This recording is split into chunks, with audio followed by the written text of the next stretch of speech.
بزرگان محترم اور برادران عزیز، السلام علیکم ورحمۃ اللہ وبرکاتہ۔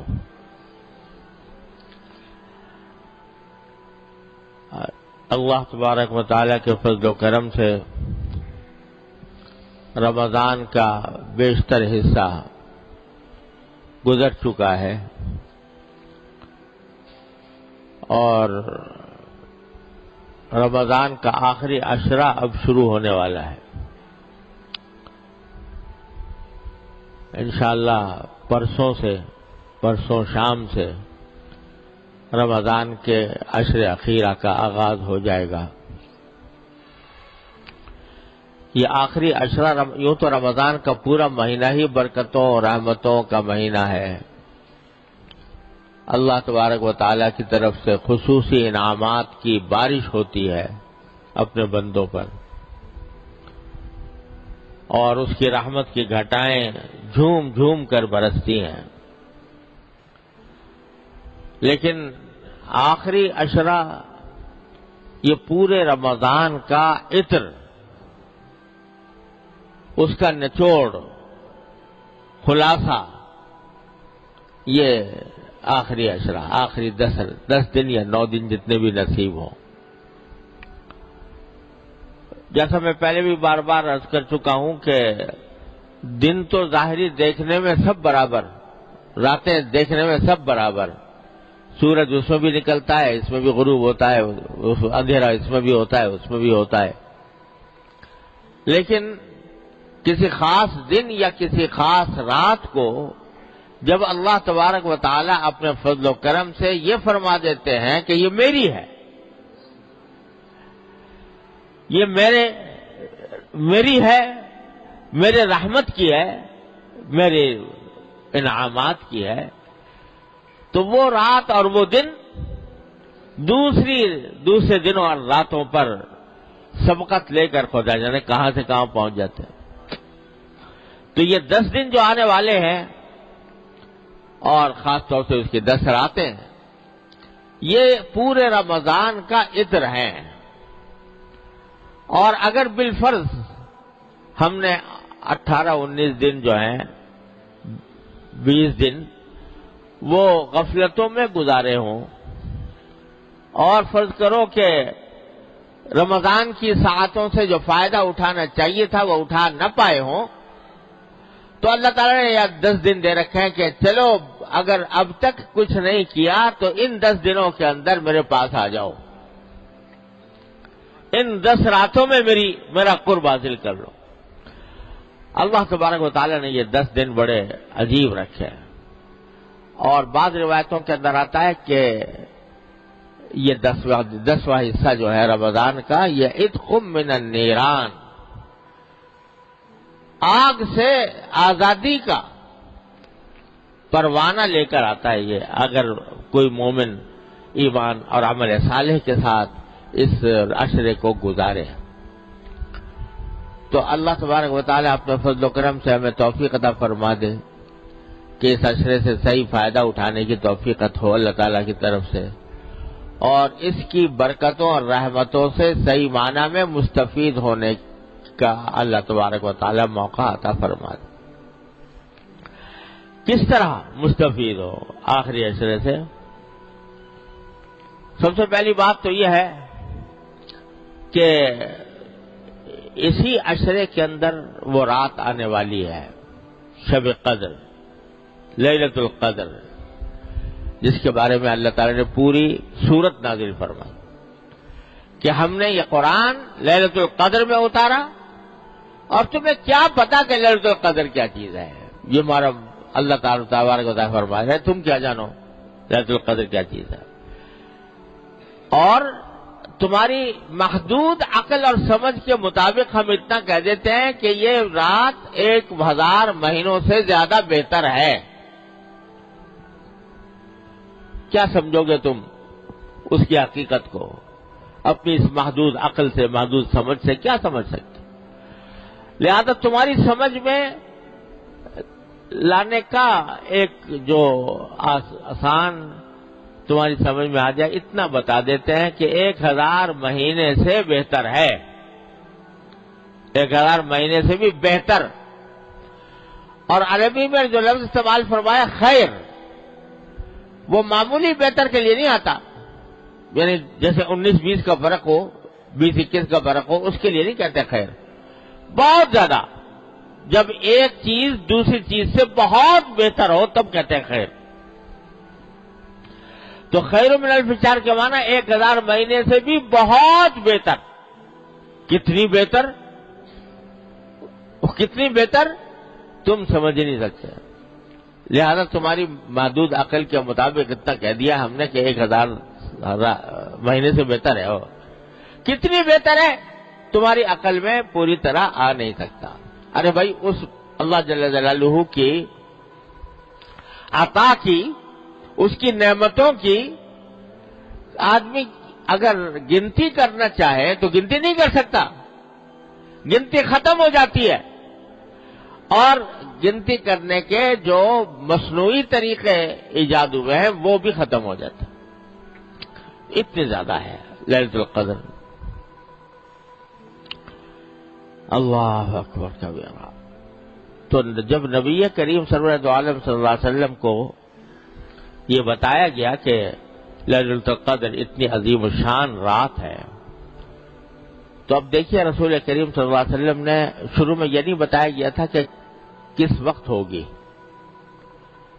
بلکہ یہ بھی نہیں بتایا گیا تھا کون سے عشرے میں ہوگی.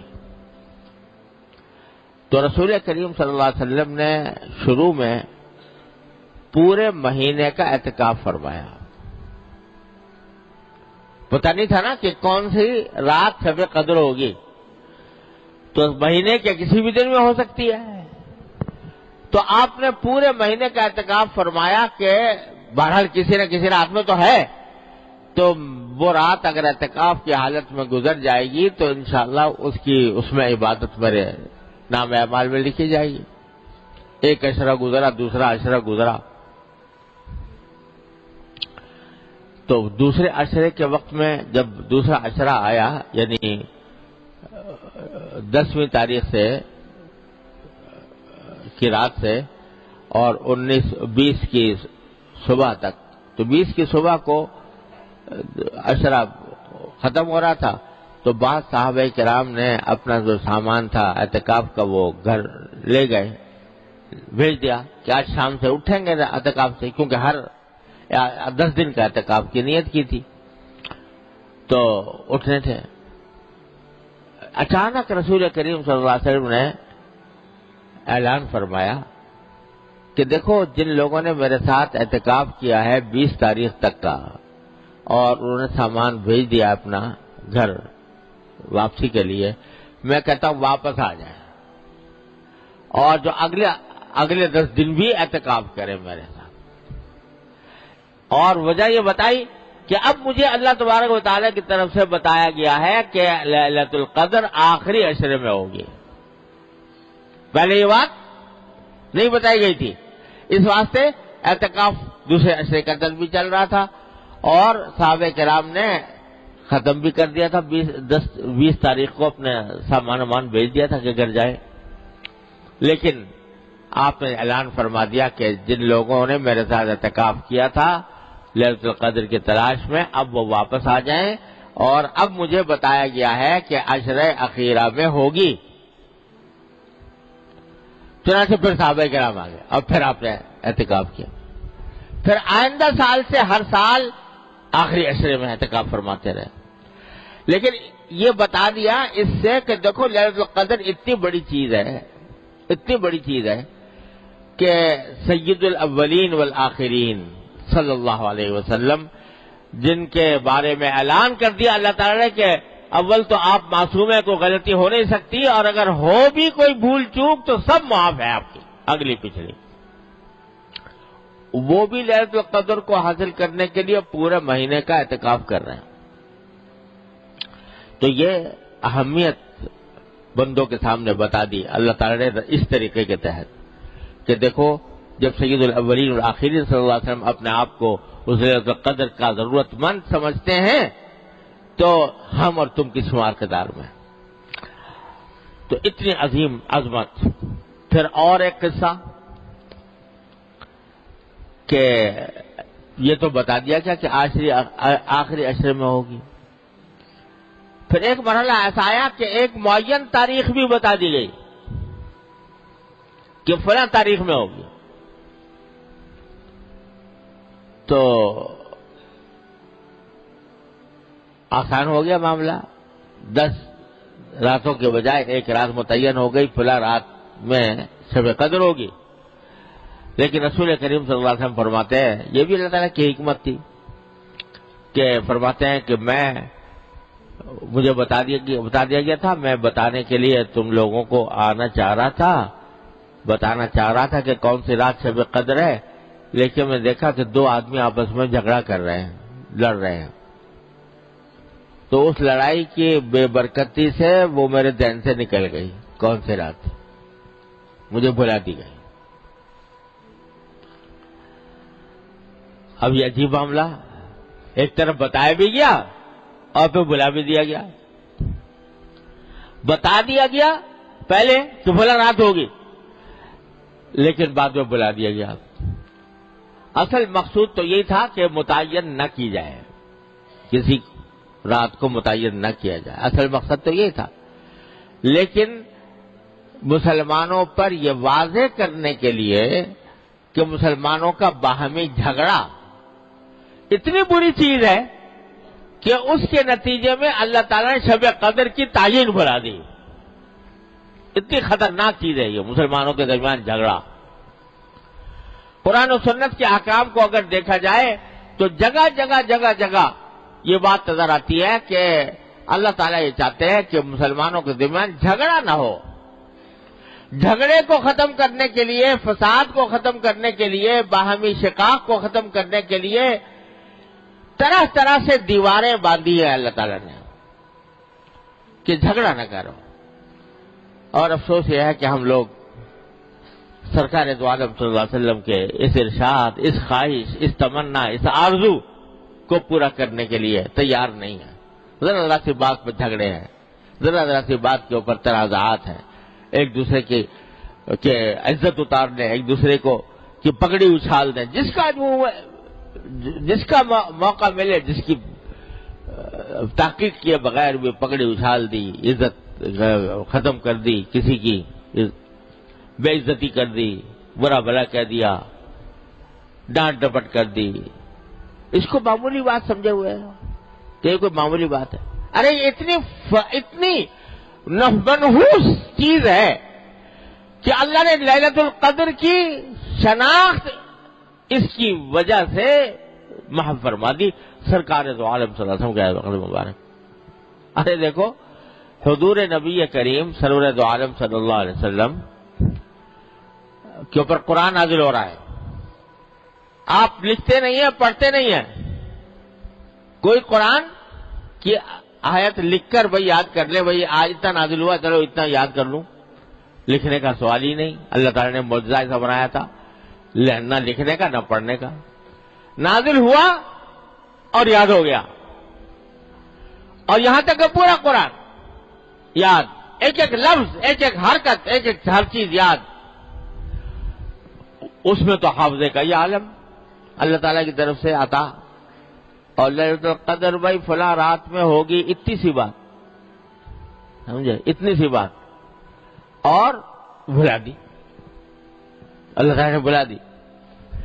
کیا دکھایا کہ ارے نہ تمہارے حافظے میں کچھ رکھا ہے، نہ تمہاری صلاحیت میں کچھ رکھا ہے. جب تک ہم چاہتے ہیں یاد رہتا ہے تمہیں، جب ہم چاہتے ہیں بھول جاتے ہو. اللہ تبارک و تعالیٰ کے قبضے قدرت میں. کوئی ناز نہ کرے اپنے حافظ ہونے پر، کوئی ناز نہ کرے اپنے عالم ہونے پر، کوئی ناز نہ کرے اس بات کے اوپر کہ میں نے اتنا بڑا علم میں نے حاصل کر لیا. ارے کچھ بھی نہیں. جب تک وہ چاہیں گے اس وقت تک رہے گا، اور جب وہ نہیں چاہیں گے تو سب صاف ورق کی طرح ہو جائے گا، کچھ پتہ نہیں چلے گا کیا ہے کیا نہیں.